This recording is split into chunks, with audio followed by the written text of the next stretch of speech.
महाभारत का 7वां श्लोक कथा सहित श्लोक 7 महाभारत आदि पर्व स जातो भगवान व्यासः सत्यवत्यां पराशरात् चक्रे वेदततीं पुत्रः शिष्यैर्वेद विनिर्मिताम्।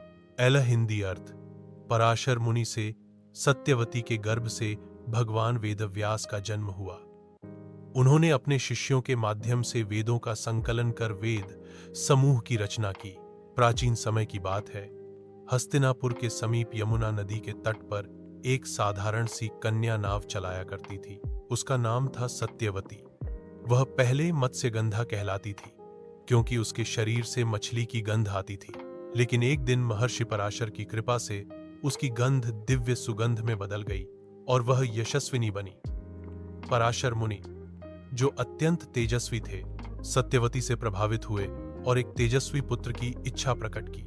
पहले तो सत्यवती ने मना किया, लेकिन मुनि ने आशीर्वाद दिया कि पुत्र होने के बाद भी वह कौमार्य की स्थिति में बनी रहेगी और समाज में उसका यश बना रहेगा।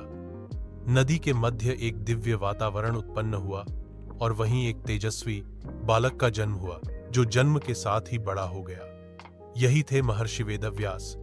उन्होंने जन्म लेते ही अपनी माता को प्रणाम किया और तपस्या के लिए वन की ओर प्रस्थान किया।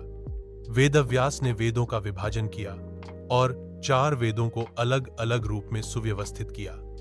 उन्होंने 18 पुराणों की रचना की और महाभारत जैसा अमूल्य ग्रंथ संसार को दिया। उन्होंने अपने शिष्यों को ज्ञान प्रदान कर वेदों की परंपरा को आगे बढ़ाया।